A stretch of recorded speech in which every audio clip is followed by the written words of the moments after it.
Yeah, right. So are you ready? Okay, so welcome. This is our very first book talk. It's got a cheeky title of Between the Covers. We thought that would get more people here. But beyond that, it's really aimed at highlighting the work of our colleagues. We have amazing people who work in our teachers' college, and that we wanted to highlight them. And thankfully, Lee Wolf and Stephanie stepped up to be our first book talk, and they've ended up being the only ones who submitted enough to actually do it in spring. So I want to thank them. I'm not surprised Lee is like that. I am Jill Koyama. I use she, her, hers. I am first gen. And I am the Vice Dean and Professor of the Division of Ed Leadership and Innovation, a way too long of title, here at Mary Lou Fulton Teachers College. So it is my pleasure to kick this off and to learn what you all are doing and hear your wisdom, Stephanie. And so with that, I'm going to turn it over to Lee Wolf. Thank you. It's wonderful to be here with fellow first gen and otherwise colleagues that are here in the room. I'd like to take a moment to, even though we're on a virtual platform, I want to acknowledge the importance of the land which we call home by acknowledging the indigenous peoples of all lands that we're on today, wherever our feet are landing. And another thing I would like to add, thanks to Danny, is a labor acknowledgement, recognizing the debt to exploited workers, past and present, whose labor was and continues to be stolen through unjust practices, which I think is something that's quite relevant to the book we're going to be discussing today. So I am elated to be in the same space right now with LT Reese-Miles, Georgina Guzman, and Stephanie Santos Youngblood, who are all editors of this absolutely beautiful, amazing text that Stephanie brought to my attention about just over a year ago. In my qualitative research course, we do a book review, and I'm always looking to add new books, and this book came out. Our library didn't have it. I immediately emailed our amazing librarians, and they purchased the text digitally, which I just popped in the chat for all of the ASU folks that are here. So we have full text access, and those of you that are from ASU, once we kind of get a chance here to talk with each other and hear from the editors and authors, we'll open it up to discussion. We're a small group, so we won't do breakout groups or anything. We're just going to keep this very open and sort of organic. But let me start out by getting to know, if we don't mind, the amazing authors and editors of this book. And then I'll have each of you introduce yourself, a little bit about your background, and then we'll get into talking about the book, if that's okay. So how about we start with you, Georgina? Is that okay?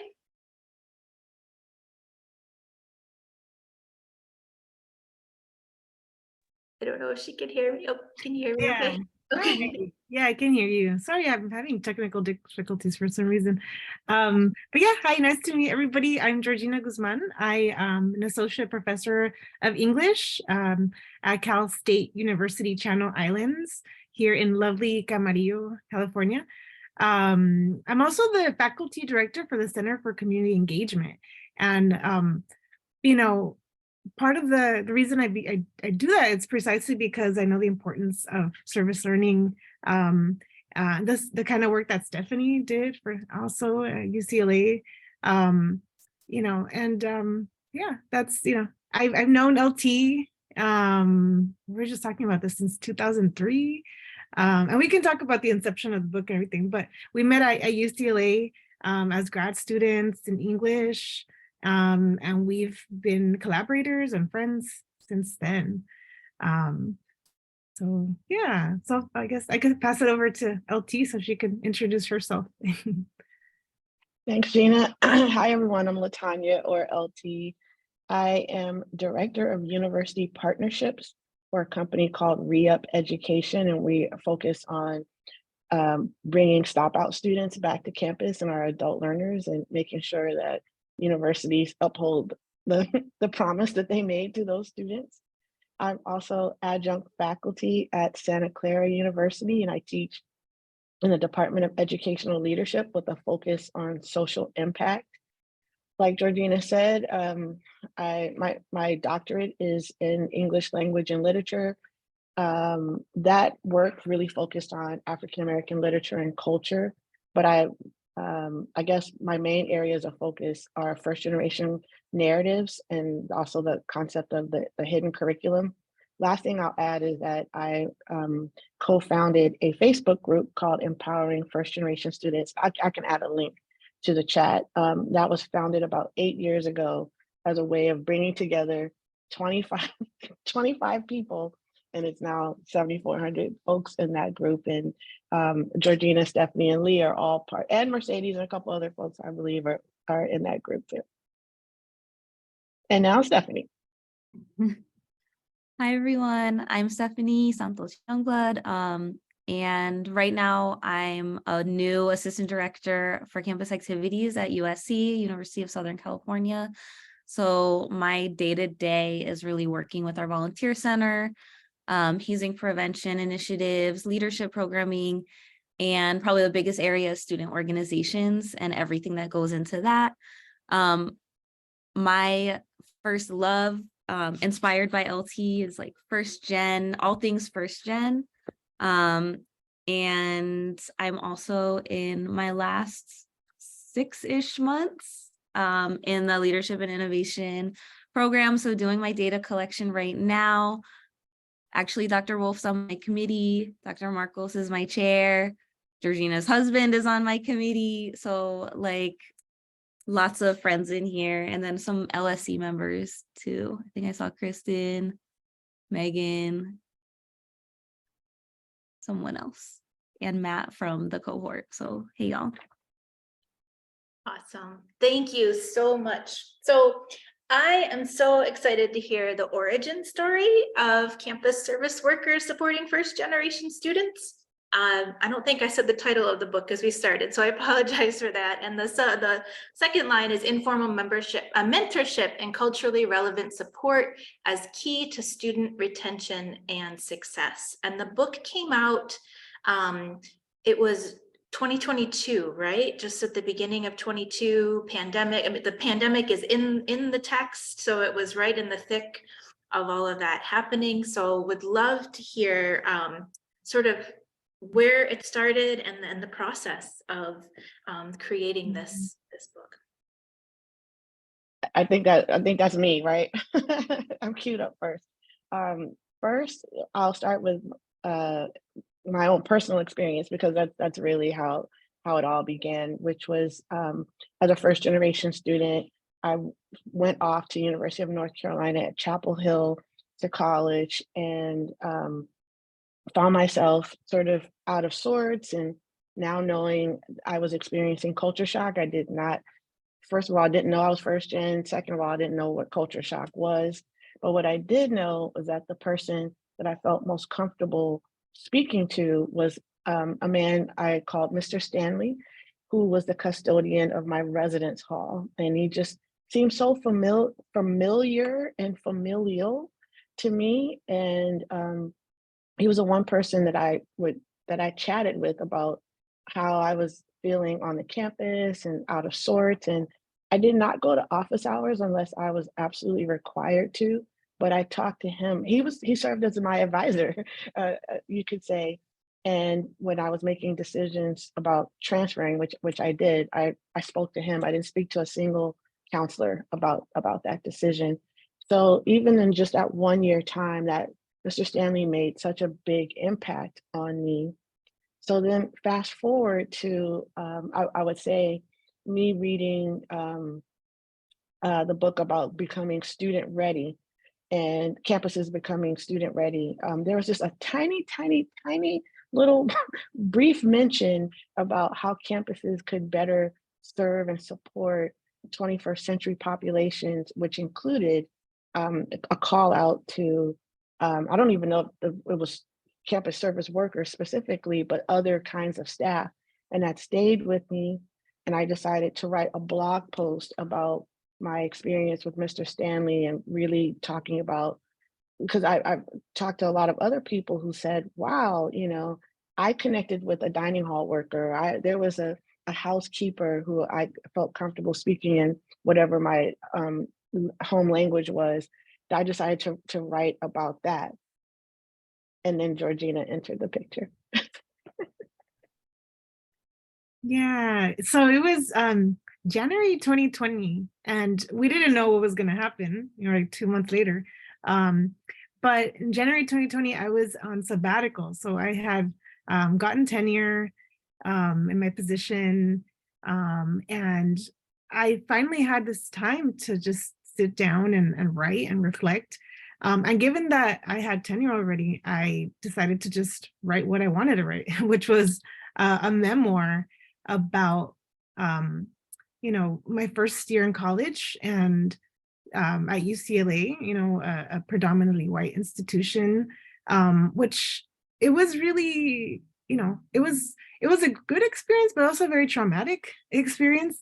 So when I sat down to write that story, I realized that, a very big protagonist and a pivotal protagonist in my story were the campus service workers, the dining hall workers, who I met when I was a student there.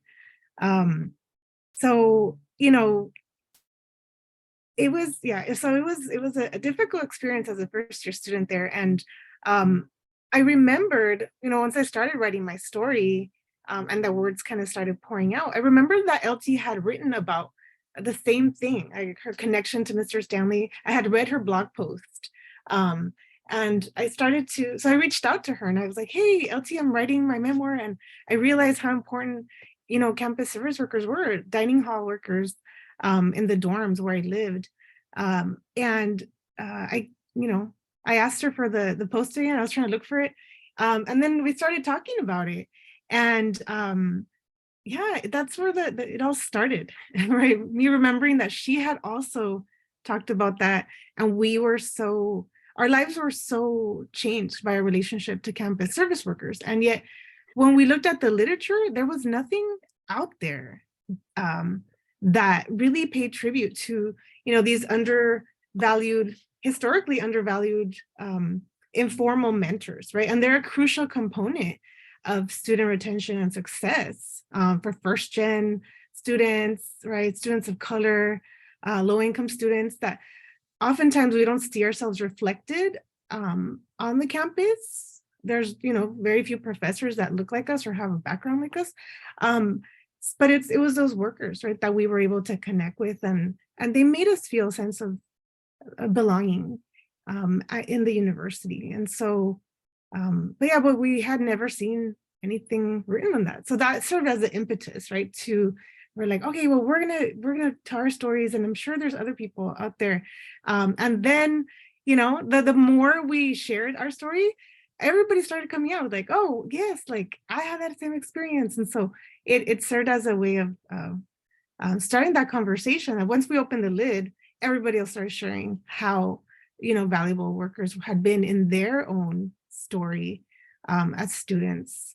And then Stephanie, so LT and I began the project, and then LT was like, I know this great, a scholar that can also help us. So and I'll just say, in January 2020, at the time I was working at UCLA in first year experience and started first generation college initiatives, which is how I knew Stephanie. So some of the things that we talked about, and Stephanie, I'm sure will elaborate, we're actually doing in practice. So our units came together. I was overseeing first gen. Stephanie was working deliberately and intentionally with campus service workers, and I knew she'd be the perfect person to participate in this project. Yeah, so my role at UCLA kind of brought together these two worlds of first gen students and campus service workers. So the program that I was running actually paired did one-on-one pairings for students to volunteer and tutor the service workers and help them improve their English, get their citizenship, even improve computer skills and things like that. And what I found very quickly is that I would say 90% of the volunteers were first gen students. I'll go even further, probably 90% were first-gen students of color who were children of immigrants and really understood not only like where the people they were tutoring were coming from, but also kind of saw them as like parental figures, because they could see so much of their parents in those workers. Sometimes it's something as small as just having someone you can speak your native language to, right? And not just that, like maybe, you know, I speak Spanish, but if I'm Guatemalan and this worker also uses the same slang as me because they're also Guatemalan, then it just like, it gave them this sense of like, I am not alone here. Beyond that, I think they do so much to care for the students. They are there in the middle of the night. They are there in the place where the students live. And they see them probably more than anyone on campus. And I saw these friendships and mentorships kind of develop, and kind of tying those things together with like all the stories that LT and Georgina had themselves, and also that they had started to collect. For me, that was like so exciting because I'm like, this is invisible work that they're doing. They're not getting paid to be an advisor. They're not getting paid to be a mentor. They're not getting paid to be a counselor, but they're improving student well-being and contributing to student success in ways that are really hard to quantify. And so I think that was the reason that we really wanted to collect these testimonials, is to just say like, this exists, this is happening. And if we can reframe the way we look at even the way we classify our departments, like maybe these workers should be part of a student success or student life team, instead of just being like environmental services or custodial or facilities management. And so that was really the reason that we came together. I'm forever grateful to LT and Georgina for bringing me on. Like good first-gen mentors, they are always opening the door for others, and welcoming us through. So for me, it was just like a dream to be able to kind of amplify what I had been seeing day to day with these two brilliant people, who kind of shared a similar ethos about the work that the campus service workers are doing. Thank you. There's in going through the book, it's so clear that the care and love that went into all of the stories. And how did you all pull these testimonials together? How did you we have the origin of you all. How did the book itself like start to come alive and come together? Gina, you want to? I'll kick it to you, Gina.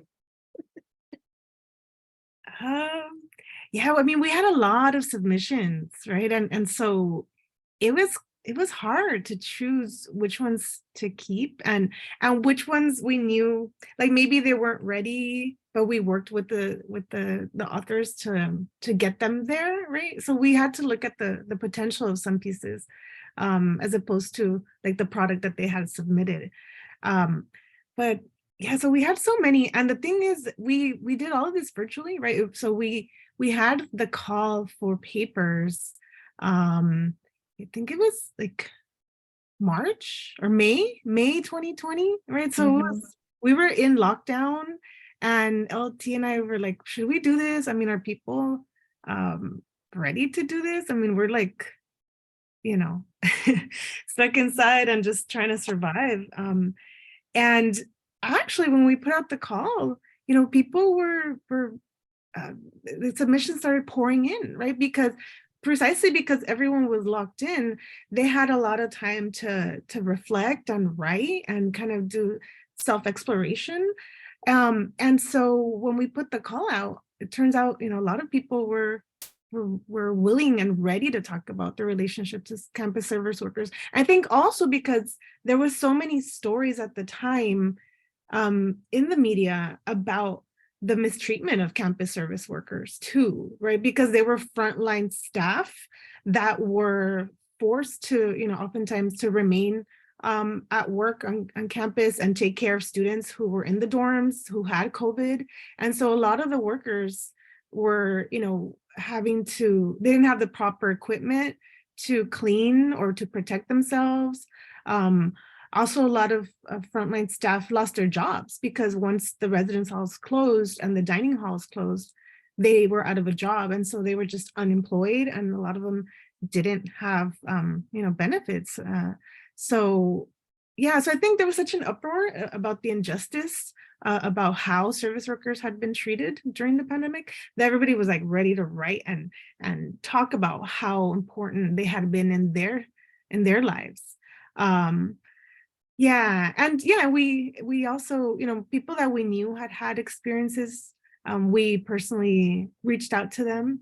But I think what's beautiful about the collection is that the variety of stories and the different voices that we have, right? So we have diverse, ethnicities, races. So we have, Black, Latino, Asian American voices, foreign exchange students, I guess, for lack of a better word. One of our contributors, talked about what it was like to be from China, and be living in such an alienating new place, and have the workers like to talk to in Chinese. An international student. So many voices, right? And so we also didn't want to just have like professors and it was not an elitist process that we were like, oh, we just want big names like to put in our book. All right. So we took submissions from students who had just graduated from college, or in some cases, like they were still students or about to graduate. So I think it was a very democratic process. We wanted to include as many voices as possible, and we were not elitist at all. As I think that's what makes it really beautiful, right? And in fact, I would say that some of the submissions from, the recently graduated students are better than the professors' testimonies. So I think, that's what makes it really great. And then in terms of the organization, we try to have, that took us a long time, where we organized the essays in terms of like the theoretical pieces that kind of provide the framing for the critical framing for the book. And then part 2 is really the bulk of the book, is the testimonials and the counter narratives of the roles of campus service workers in supporting student success. And then part 3 was about a call to action and praxis, and how, current social projects seek justice for campus service workers. So that was more like on the ground, working with service workers in service learning projects, and during the pandemic, activism on behalf of workers. So we try to organize our essays in that way, right? And I hope that, that you can see kind of like the narrative that's told through the way in which the essays are organized. Absolutely. And I think if you all could maybe even give a bit more insight into that process. I know I had been back channeled a couple of questions from people who first-gen scholars and first-gen people wanting to write a book. Like, how do you even begin? It starts with an idea, obviously, and friends can write together. This is a great thing to do with people that you care about and love, right? But then, pragmatically, how does it go? And to me, the timeline seems super fast. You all got this done, like it was amazingly fast. Yeah. So can you talk a little bit about like the speed of yours? Because I've contributed to books before, and it's been almost like a 2-year process. It feels like over that before it even gets to publication. But maybe just some more insight into like how did you? I can start it off, and Routledge fast tracked this project for sure. But I wanted to jump in just because you're talking about the hidden curriculum, and that's like, besides the Flash and basketball, like my favorite thing to talk about. So we wanted to be really explicit with one another and with our contributors about our process. But it did start with Steph and Georgina, I don't know if you remember this, but we reached out to Larissa Mercado, who's a faculty member at Fresno State, just to another first gen, another woman of color, just to get some insight from her about her involvement in publication processes. And so I can't remember exactly how we landed on Rutledge, but for those who don't know, there's like a proposal submission process where you actually have to sort of outline it. What's your contribution? What are other texts that are like it? You know, that type of thing. So we had to pull all that together. I really liked our strategy of getting as much content together first before we submitted that proposal. You don't have to do it that way. A proposal could be like way more abstract in general. However, we put out our call for papers first before having a publisher. I think that really helped us in the process because we could very specifically talk about what the book was going to look like, and we were damn close on that. Like we knew our arc. We spent so much time on that, on the theoretical framework and all of that. So like Georgina mentioned, put out the call, got all these submissions, and the three of us really just sort of went back and forth and really were very intentional and thoughtful about what was going where, what stories may have been missing, where there may have been duplication. And so sometimes, of course, that means there's tough consequences with people, let's say, who are your friends, right? Like, sorry, this isn't gonna, it's not gonna make the final cut. But and then, you know, thinking about how we wanted to end and like what sort of final call to action we were going to have. But yeah, we did all of that on Zoom. Stephanie and Georgina had never ever met in person, and we were doing all of this. But I'll stop there. Steph or Georgina, if there's more you want to add. Yeah, I'll just jump in to add. I remember very specifically having a conversation with LT about how the publishing process can be so masculinist and just hard. And like I think we were really making a conscious effort to not have that editor contributor relationship be that way. So I think definitely like as first gens, I remember we submitted to Rutledge and they accepted it, and then like we just started. And I know looking back, we're like thinking about certain different questions that we would ask a publisher and things that we just didn't know. But I feel like our focus was so much on like kind of like Georgina mentioned, we had certain essays, certain contributions or proposals that you could tell the potential was just like enormous, but they weren't really there yet. Either because people sometimes were holding back, they didn't want to get too personal because they thought that was like unprofessional. I think almost all of our contributors are first gens themselves. So they were also going through this process of like, what does it mean to contribute a chapter to a book? I remember working with a few of my students that I worked with at UCLA, and they didn't realize that an anthology was a book. And so there was a point like so far into the process where they were like, is this going to be an actual book that you can hold in your hands?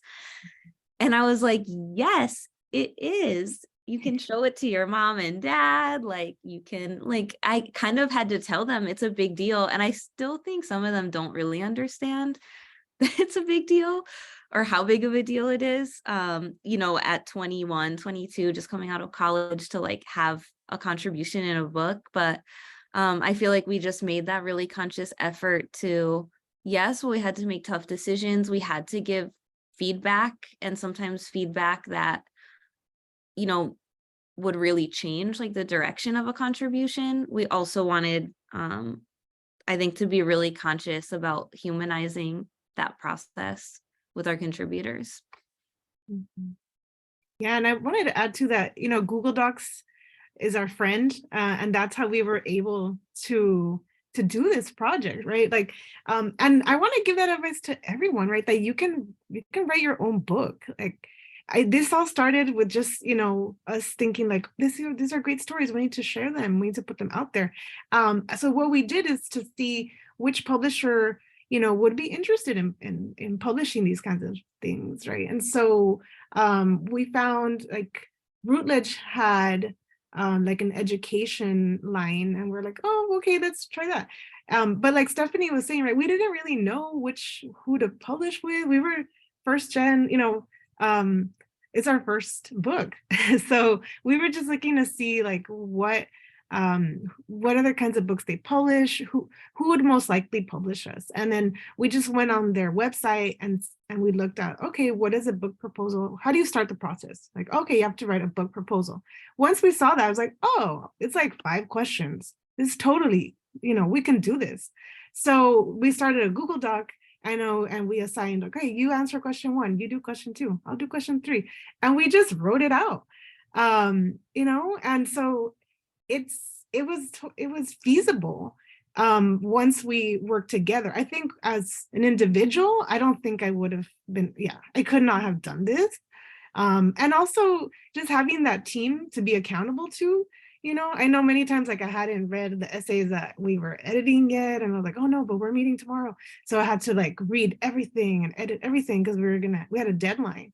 And so being accountable to each other, having a team, dividing the work was really like the magic behind making this project happen. And I think that's one of the things I learned in the process, right? Is that you can do anything as long as you have the team and you're accountable to each other, you can publish a book. I mean, we could do another book like tomorrow, like part 2, with this great team.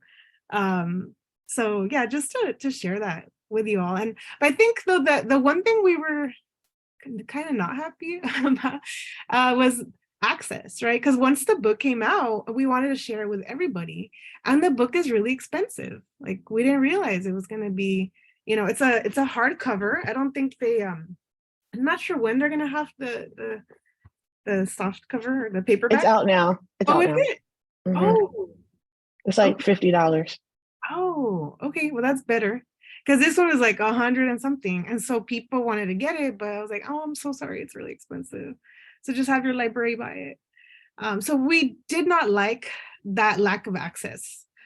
So if we could do it over, and start over, I think we would have gone with a publisher that would have been less expensive, right? So that we can share it with more people. But we didn't know that at the beginning.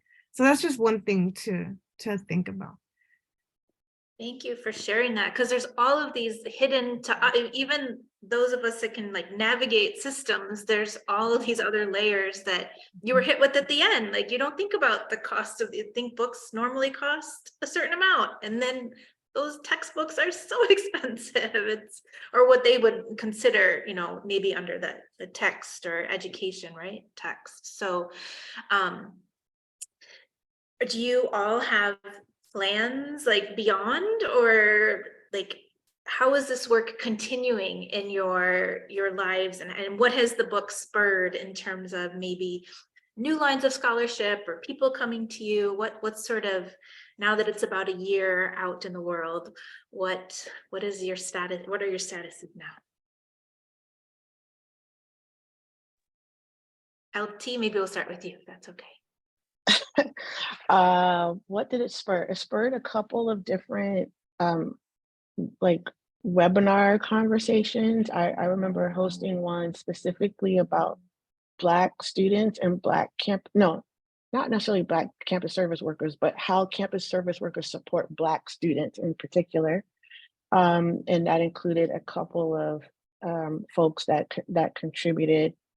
I was laughing because I mean, those of you who know me, like, I've moved on, right? Like, oh, I'm literally writing a whole other different book, but I'm co-editing another book project, but with someone that I met through that was a contributor, Yolanda Wiggins, and that is just generally about Black first-gen students. It's not specifically about campus service workers. So I think for me, it's more about reminding people that the text still exists. There absolutely could be like part 2, 3, 4, 5, because I mean, these stories really just haven't been told, but that's sort of where I am right now. I think for me, like my hope would be that if there is a volume 2, 3, 4, 5, that the sections about praxis have so many more stories in them. Like I would hope that people would read this first version, first volume, and kind of see it as a call to action and start implementing some of the things that we recommended and then come back and write about them. Mhm. I agree. One of the things that, you know, we've done also is, Stephanie and I presented last month at the what is it, American Association of Hispanics in Higher Education conference. And that was really great. It was probably like the best conference experience I've ever had in my like 15 years of presenting. Because again, it was very open and collective and democratic. Like we had slides and we had photos, but it was really driven by audience participation. And when we opened up and shared what, like, why we wrote this book and our personal stories, everyone in the room started sharing their stories of how important campus service workers had been in their story. And people were so ready to just tell us everything about their stories. So I was really touched by the ways in which people just became so vulnerable and started opening up and sharing. And that's one of the beauties of the project, right? Is that once you open the door to have these conversations that you usually don't have, then that allows people to share experiences that they had never, shared before or thought about. They hadn't thought about how important it was in their life, and then you're the first one that they're sharing it with. And so we had these really great conversations. It was in Nevada, but it was, faculty and staff from all over the nation. So that's been, really great to have share those experiences. And then like Stephanie said, right, we could potentially have volume 2 because we have so many other stories that are coming to light. In my role as the faculty director for the Center for Community Engagement, I've, started to work with more faculty to think about how they can incorporate campus service workers in their service learning projects. And so that's kind of like the new direction I've been going in. So kind of less scholarship, but more praxis on the ground, like working with faculty, having faculty development to see, enable them to envision how they can work with workers and integrate them in their classroom. We've also had a campus service worker appreciation day on our campus. Like we had the university president commit money to have, a lunch for all the workers and thank them for their work.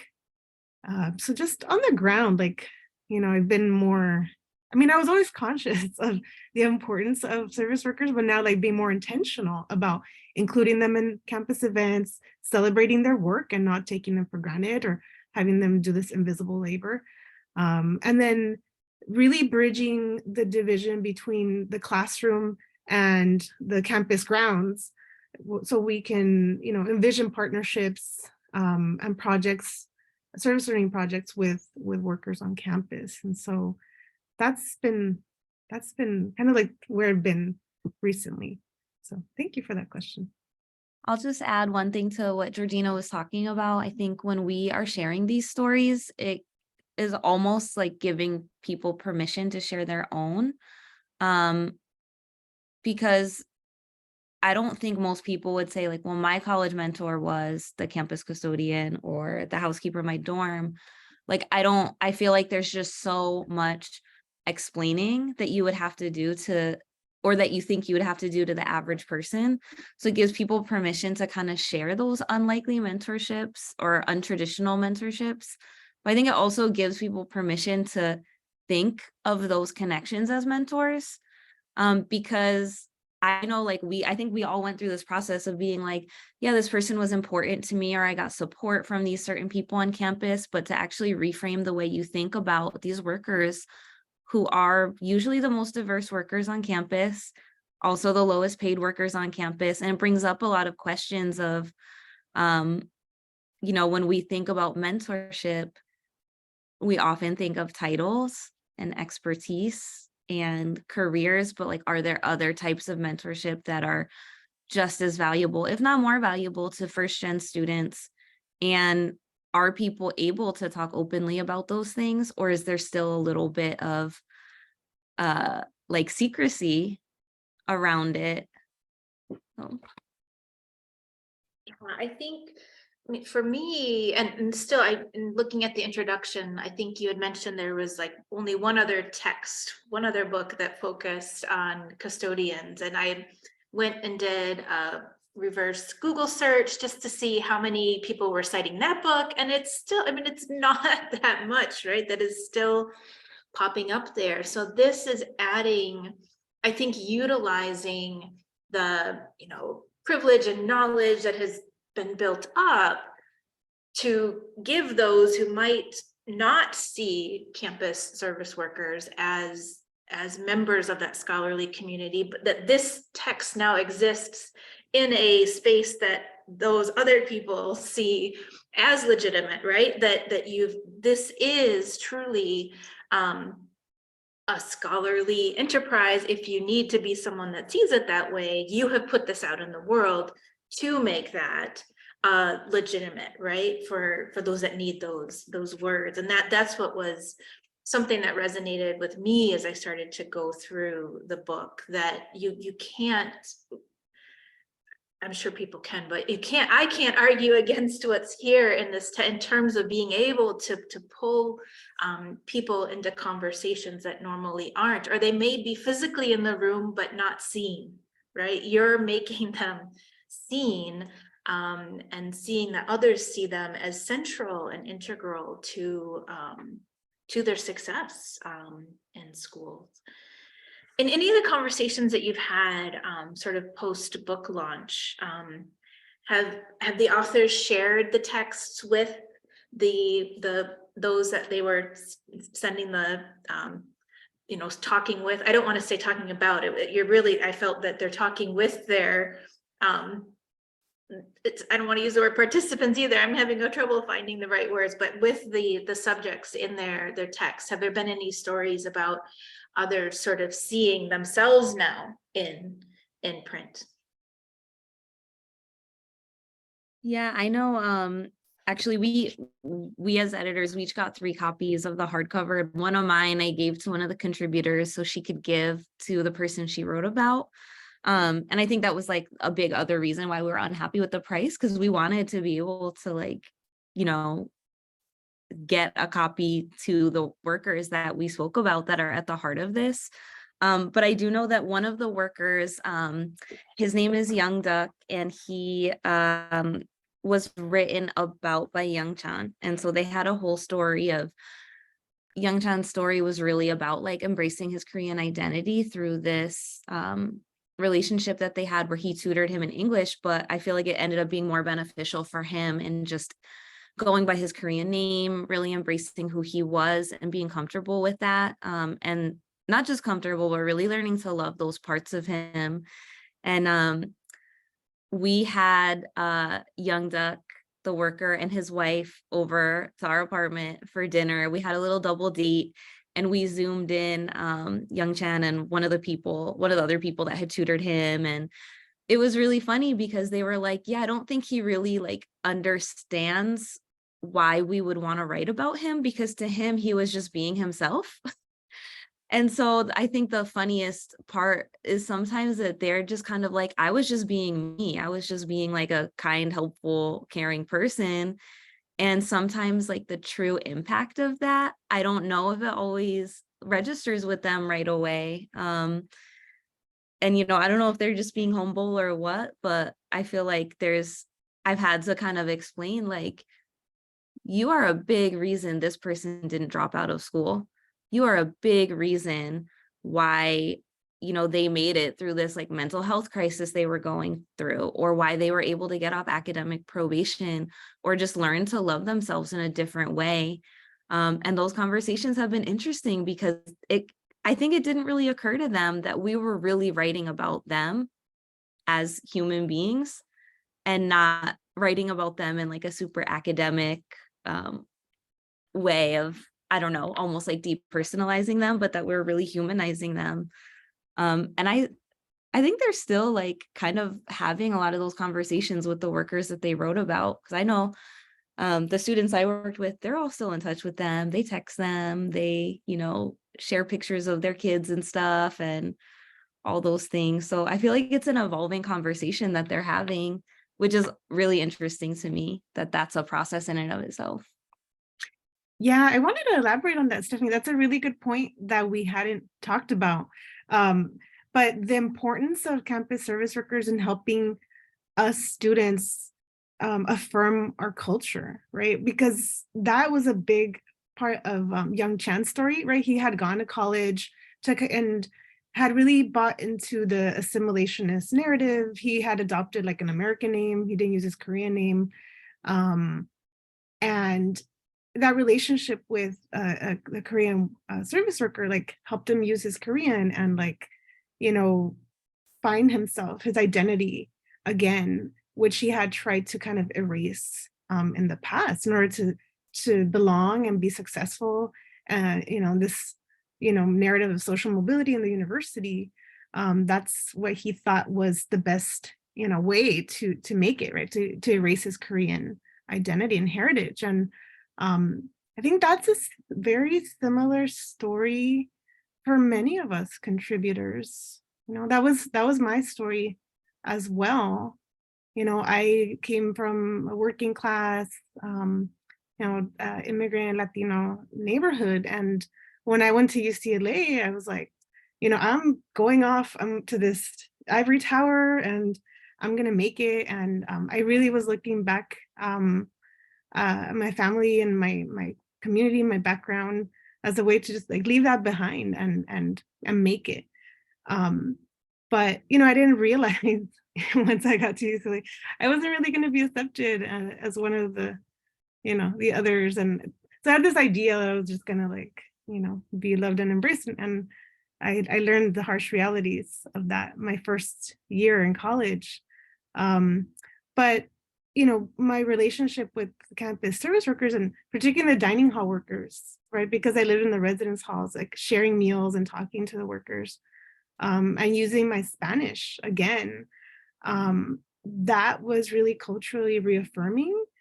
And it enabled me to really come to consciousness as a Chicana, right? And I took Chicano studies and I learned to value and embrace my culture that I had sought to kind of erase and run away from, right? So it was a connection to workers that really helped me find myself and heal really from that desire to assimilate and let go of my identity. And so yeah, that's a narrative that kind of was woven throughout. I know like Jada Anderson's essay on her relationship, right, to like Black women service workers and how, using like vernacular English and like being able to talk to other Black women like was reaffirming to her in her identity. And that gave her a sense of belonging and community on campus in a way that she otherwise wouldn't have had in the classroom. Because classrooms are not always great affirming inclusive spaces. So we have to find these counter spaces oftentimes where we can heal and find community. So yeah, that was another thing that came out in the book as well. Yeah, and one thing, as the pandemic has wreaked havoc on a lot of the campus worker populations, is something that I'm wondering as you're seeing campuses as they are now. And you mentioned this briefly in the epilogue, with so many of these services now being contracted out, there aren't consistent people in spaces day to day. How do you see sort of the space of campus service workers at this stage of the pandemic we're in, and how that may affect the students that are also have been affected by the pandemic? It almost seems like there's many layers now to the now that we're experiencing. What are your thoughts on sort of where service workers and student relationships are at the moment? I'll just say, I think it's always interesting which jobs on a campus are contracted out or, are part-time or contract type of roles and which ones aren't. One of the things that I talked about in my chapter is that a lot of these workers, who are union employees for the most part, were sent home or were forced to work. And that's kind of like the paradox of being an essential worker is like, you're so important because you're essential, but you don't have a choice. And when we're done with you, we can dispose of you. And you're not going to be compensated for any of these additional risks that you're taking unless there's a law about it. But at the same time, that these workers were being sent home because, the campus is closed, there's no students on campus, so we just don't need the level of services that we had before. We also saw increased funding to, for example, the UC Police Department on campus. And I was looking at that thinking, how do you need more money for policing an empty campus? Like, how does that make sense? But there are things that are kind of politically acceptable, and disposing of immigrants, people of color, low-wage workers. There's not usually controversy about that, I feel like. And if there is, they're kind of like, we'll just wait for it to die down. Right. And so when you look at these universities that at their heart are businesses, then of course you're going to have people who are disposed of.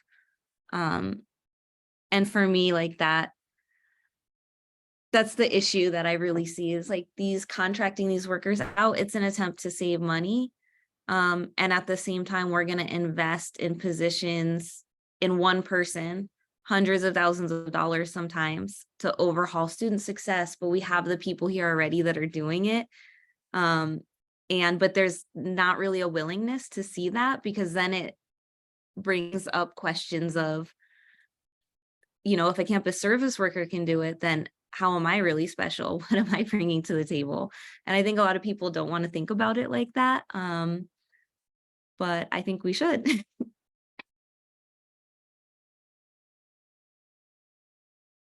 Absolutely. I mean, that's like, we're disrupting these structures, right? That's what we have to keep doing. And it should make people uncomfortable and question their own legitimacy and spaces. I'm cognizant that we have an audience here as well. So, and I would love if anyone, since we're we're our small group, if anyone wants to ask a question or share a story. I know I'm hearing from Georgina that was a generative space. If anyone wants to share their own story as well in terms of thanking or sharing someone that's been special to them, please feel free to open your mic and join the conversation.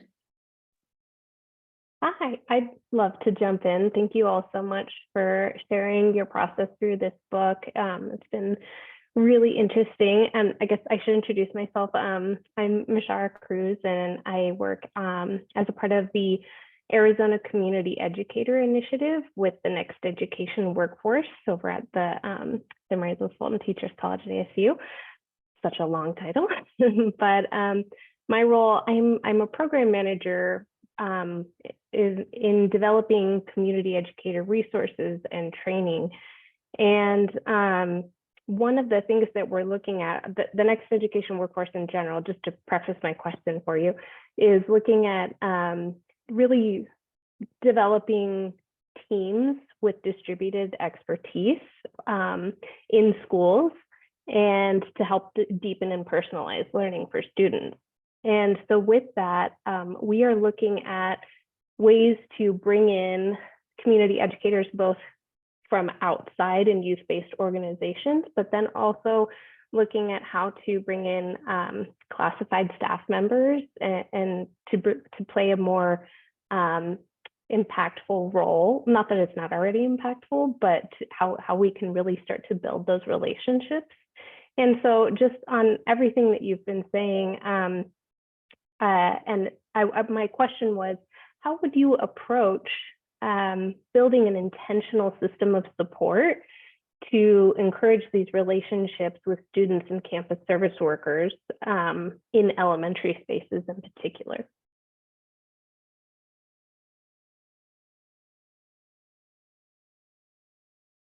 Stephanie, I was looking at you. I was Well, just waiting for you to go. no, I'll set you up first. One of the things that we haven't said so far is that it's not like these relationships or the thought of having these relationships started in college. So what we know is that it's throughout the pipeline. So it's great to see that you're already thinking of before students get to college of establishing those relations. It's not even establishing relationships. You're like making it more formalized or perhaps more structured because those students are connecting with the cafeteria workers as well and security. I mean, we didn't even touch on security guards, but that's a whole other another staff member that often gets overlooked. And one more thing too, as Stephanie is, I'm sure, coming up with our ideas, like someone just sent me an article that they wrote about the character Mr. Johnson in Abbott Elementary. And I'm so glad that that actor, that character is a recurring character to show just how important these roles are, even in elementary schools. Yeah, I'll just add, as a former K-12 teacher, I think part of it is really about, I don't even know what level this would be. It's almost like a societal thing or like organizational culture of the school. But I worked in a school where teachers would often say things to students like, if you don't study, you're going to grow up and you're going to work at McDonald's or you're going to be cleaning the toilets. And I think where it really starts is the attitude that we have towards service workers. And, to say that to students whose parents often did those types of jobs, incredibly offensive to me, and classist and a lot of other things.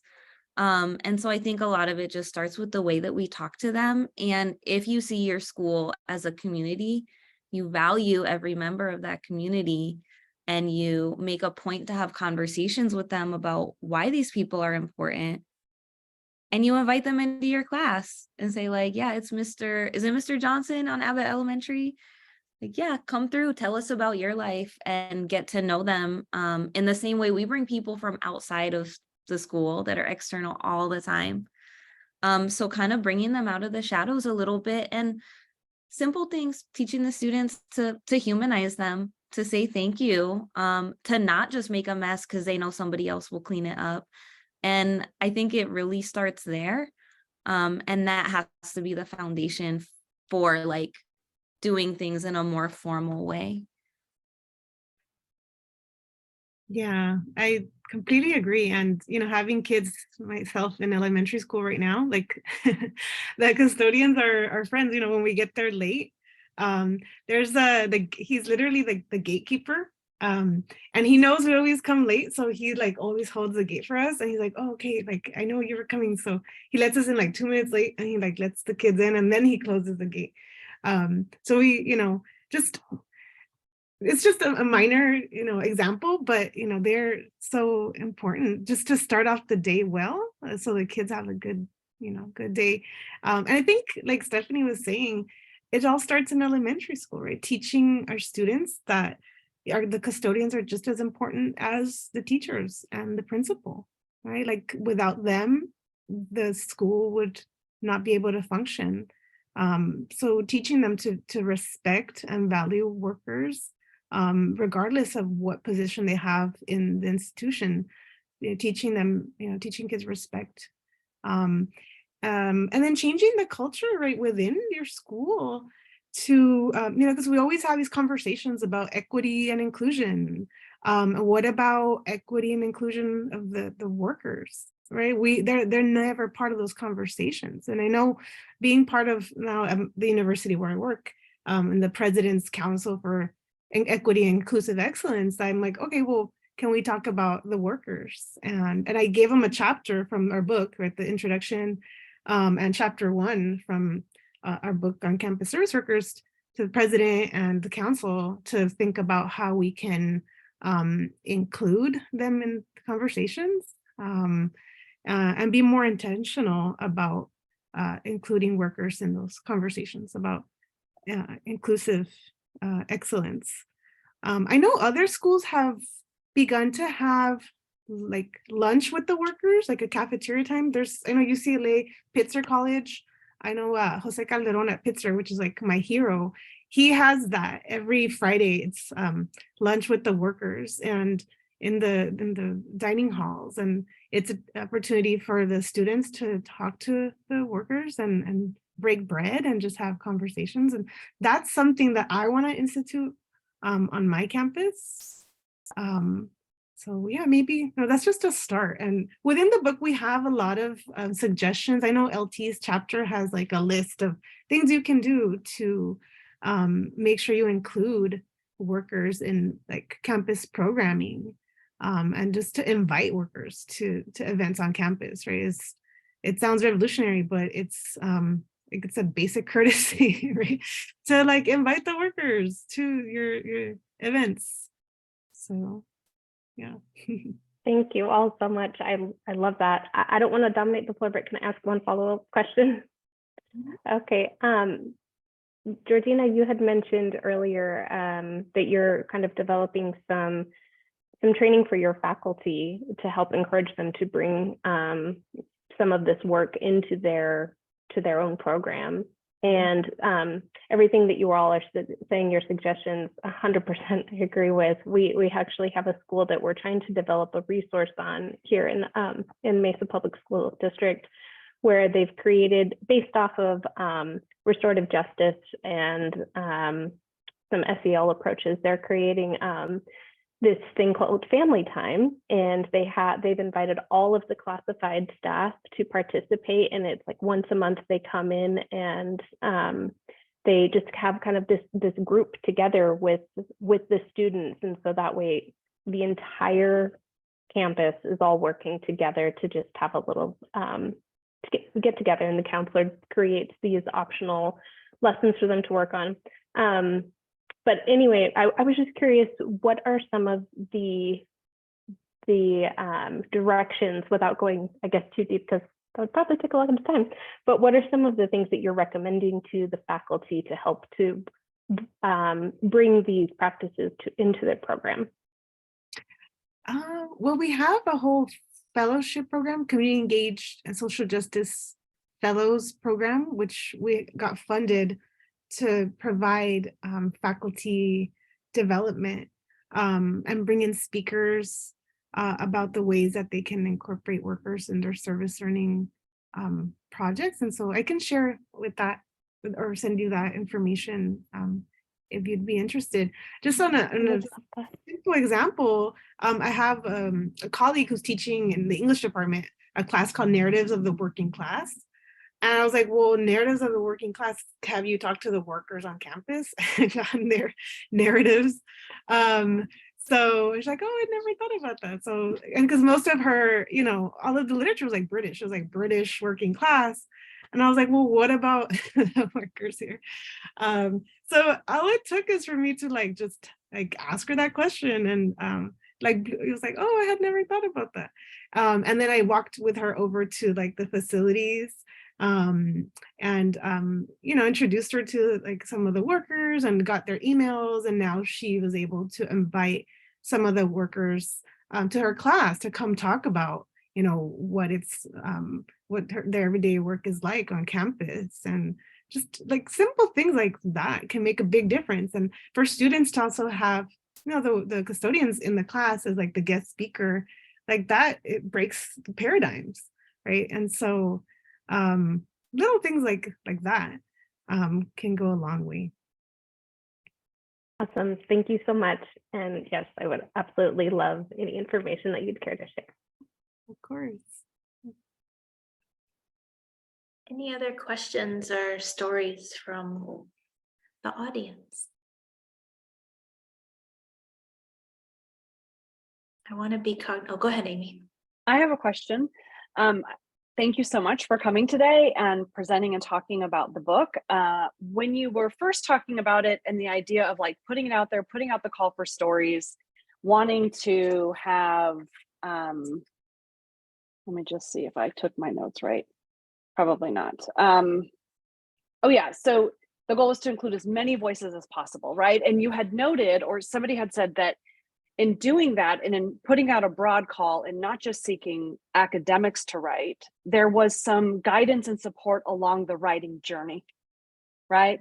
And so I was just wondering, what tips or advice you could share about that, so that as we are seeking to widen, the participation in graduate programs or in writing opportunities, like sometimes we don't widen the resources or broaden, see the expectations differently. We just expect people to do the things that like we've always done them instead of, so I'm really interested in that. Like, how was that experience for you? What were some ahas? Like, Thank you for that question. So oftentimes when it comes to, I've contributed to collections before, but that could be a very sort of it often is a very siloed endeavor. This word has been used before, but we really did want to disrupt that. So number one, we would send regular communication to people, like, here's where we are with the process. Here's what you can expect next, right? So that was one thing. So we had just like almost like a listserv of all the writers, because it's like 25 contributors or something like that total. Also, we broke up that group we divided it up. So each of us had writers that we were working with. So they heard from the same person regularly too, in terms of the feedback. But we also provided opportunities for like Zoom conversations like this, where we would bring them all together, and so that they could see that many people were also struggling with like being personal, right? And it wasn't just them, like it wasn't just undergrads. Oftentimes it wasn't the undergrads, in fact, like Stephanie mentioned. So that anyway, I think being able to see people at different parts of the pipeline, and that you don't just, oh, you get a crown on your head and you're a great writer and nothing, and everything's perfect. That was a really big part of the process for us too, and just checking in with people regularly. And so we had people, again, from tenured faculty to recent undergrads, all say how much they really, really valued it. And I remember NJ saying it was like one of her best writing experiences. She's a faculty colleague of Georgina down at Channel Islands, that she just kept, I think she would agree that her confidence was boosted, because we're like, no, your story is amazing, right? Like, keep going with it. And to be able, for me, because I work really closely with her on her essay, to see that transformation of what someone submitted just as a couple of sentences as an abstract to a full-blown essay that's so personalized and so smart. And we were thinking with 25 people, they all have to stand out, and they really do. This isn't like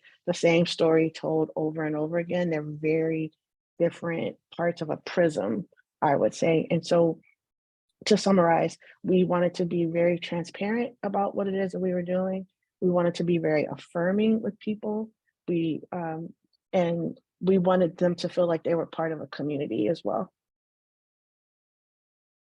Yeah, that comes out to me so clearly. It just that there's a pedagogy of care and love around these stories. And it's so Amy and I both work in the EDD program, which is action research oriented, which is very personal. And so many times academics, even if they're not told to, I think, write themselves out of stories. It just seems like the nature that you can't be part of the story. And that was not, I mean, it was very clear that in each of the stories told in your book, that the authors came through and the people they were sharing about came through, and that was clear. I mean, you're making the hidden part transparent here, that's a structure, the structure that you created pushed against those paradigms and structures that we just all work within, that are invisible and that we're not even told, right, to do a certain thing a certain way. But because of the way academia is, we feel it has to be a certain way. So you creating that counter space there's so many layers to this book that are just amazing, right? There's the process, the stories that are told, and someone in chat, Mercedes, was saying just recognizing the unsung heroes of the universities and the spaces we work in. It's just, I share this book with everyone I can. It's a text in my book, and I hope that I know this is being recorded so we can share with more people at ASU and beyond. So we'll continue to perpetuate and share and take this work to as many people as we can as well. I'm happy to hear that comes through, right? That care and attentiveness. And I was reading chapter 1 by Andrea Hunt, and on page 19, where she says that there's a holistic ethic of care that requires attentiveness, listening, and responding to student needs. And that's what workers do, right? They participate in that holistic ethic of care for students. And I think that at the same time, when we were putting together this collection, we had this holistic ethic of care in how we edited each essay, and how we helped become like the midwives for each contributor's story. I know, like you were saying that Amy, right, that Stephanie has helped so many of the LSC students feel comfortable telling their story. She also did that with, the contributors for this book. Right? She helped. She was like the midwife to help deliver those babies, those stories that each one of the contributors had. Like they had the story, but like they wouldn't tell more. So she was really instrumental in like getting those stories, and so she has that special touch, which it's just unique, and we're just a really good team together, right? Like LT and Stephanie and I we're able to provide that holistic ethic of care for each writer. And as LT was mentioning, right, we had those Zoom meetings with all the contributors. That to me was really revolutionary, because you never do that. Right? And I just contributed an essay to another book where I just got to see the other authors' essays, because I'm looking at the proofs, and I'm like, oh, that's such a great essay. Like I wish I would have talked to them when I was writing mine, but we never had those connections. So what we did here, writing this book was really, I think, revolutionary, to have those conversations as the essays are in progress. And they kind of, are in conversation with one another. So I would suggest, right, as you write your books, to that can be kind of a best practice to enact in our scholarship. Yeah, I think even as editors, that's a disruption of that paradigm, right? Typically editors, like you said, you brought it up as like from an author's perspective, it's a siloed process, but historically it's like editors, like you write this, and then the essays come in and the editors make sense of how they connect, right? Or they've set out from the beginning the connection that we want to portray in this book.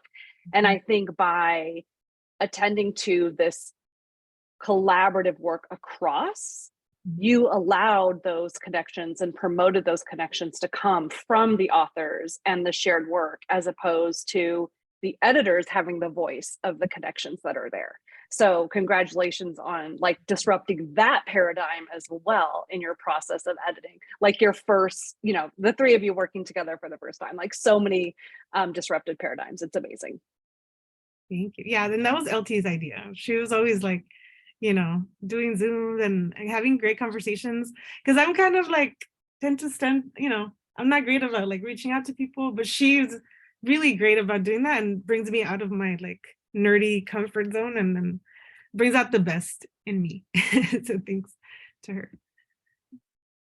Just add to a few of the comments that were just made, that I think one of the biggest questions that I got when I was giving feedback to contributors I worked with, who were mostly or all students I had worked with at UCLA.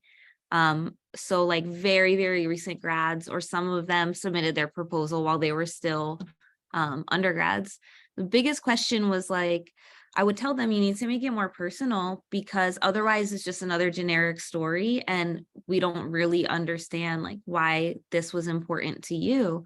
They would always say like, doesn't that make it unprofessional or like not academic to talk about myself? And I was like, well, we talk about yourself, you make it universal. If you try to make it too universal, you just make it generic. Like, you're going to find out that your angle that felt so unique to you and that's so impactful for you is actually shared among other people in some way. But they always had that concern, right? And I think it really speaks to like how a lot of times like writing, researching, doing these kind of ventures is almost like suffering. I mean, to take the childbirth example, like it feels like suffering for people sometimes. And I had conversations with my contributors about how like, this should be joyful for you. If you're doing this work and it's painful, and I mean, I think this goes to like a lot of concepts of rigor and having high standards. It's like they were able to produce better work when they were kind of freed from those constraints of feeling like if I suffer the most, if I work the hardest and the longest, then and just write myself out of it, then it will be like acceptable for academic arenas and consumption. And like for them to kind of understand, like, your story hasn't been told yet, but that doesn't mean it doesn't need to be. And when you get lost, like find the joy in your story and it will kind of like bring you back onto your path. And I think for some of them, that was like very confusing. They were like, really? Like, do you really want to know about me? And I mean, I think the other conversation was like, yes, we want to know about you, but what do you want to share? And also like respecting that they have boundaries. We're not just looking for like the saddest, most like dramatic story, because it's not usually about what happens, but like what they, how they reflected on it or what it meant to them. So I think just helping them kind of like get over that initial hump of like, I don't want to share things about myself, but also respecting that there were things that were part of their story that they wrote and then took out because they were like, this is a little too personal and I'm glad I have it for me, but I don't want it in the book. Thank you, Stephanie. I'm cognizant of the time too, and the labor and the time you all are giving towards this effort this afternoon. And I just can't thank you all enough, Georgina, LT, and Stephanie, for not just being here right now, but for creating this space for lots of people to think and to react and to find themselves and to see themselves reflected. And the work continues. It's inspired people on the conversation today, and I know will continue to inspire others. That's the great thing to me about a text, right? That it does live, whether it's going to be digitally or in that print. We don't know the impact it's going to have now and in the future. So thank you so much. And I think, yeah, LT, go ahead. Well, first of all, thank you for being such a great facilitator and asking really great questions. I put in the chat, but it's just making it really clear there really needs to be another conversation about the publishing process. There's some other things that about it that we haven't even discussed yet. So I'll look for that. And the last thing I'll say, look out for, I mentioned my work with First Gens and pop culture. There was a recent movie on Netflix called The Partner Track. Unfortunately, it was just one season, wasn't renewed. It was about a first gen professional woman who identifies as Asian American and being an attorney. It's based on a novel. And one of the things that I read the novel, one of the things that struck me about the novel is this character talks about like how marginalized she feels in this law firm, and the people she connected with were the security guard and the cafeteria workers. Those people are written out of the TV show in favor of more attorneys that comprise her support team. But I'm speaking with that author pretty soon, and so I'll have her talk more about that, and I'll be sure to invite you. I'll be sure to send the link to that conversation later. Absolutely. And I think if you scroll back, we'll have the meeting chat saved with the recording as well. I know LT placed the link to the First Gen Facebook group, and the Catalyst Awards get shared through there, which are sharing First Gen stories and culture. So lots of sparks and conversations. I think from this conversation alone, I'm all in on that book discussion for First Gen authors. I know in our EDD program, a handful of students, as we're looking at expanding scholarship, are thinking, instead of a 5-chapter dissertation, of maybe a book prospectus and a chapter, you know, starting to think about that instead. So there's definitely people that would be very willing to be a part of that conversation as well. So I look forward to continued sparks and connections from this one. Any other last thoughts from our amazing panelists before we wrap up? I just want to point out one thing that I really love about this book is that I know LT and I and Georgina have talked about how there's really like a dearth of literature on Black First Gens in particular. And there's a lot of conflation in the literature between race and socioeconomic class and first gen status. And I'm proud that there, I think, are like 5 or 6 chapters in here that are written by Black First Gens that talk about their experiences. Cause I'm looking at it like, out of the, 7 results that you get in ProQuest or whatever, we have 5 of them in here. And I think it just speaks to, more broadly, like why it's important to talk about some of these things that speak to like culturally relevant practices, because all of a sudden now there's a space for people who are not represented in the literature to be represented, not only to be represented, but to represent themselves. So just want to make that point, especially knowing that LT is working on the next book, which is about Black First Gen students. Shout out.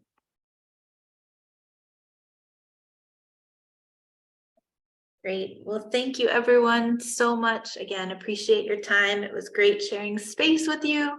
And I'm sure we'll all be in contact and connection in one way or another coming up based upon this conversation. So thanks. Have a great afternoon, evening, everyone. Thank you so much for having us. It was wonderful.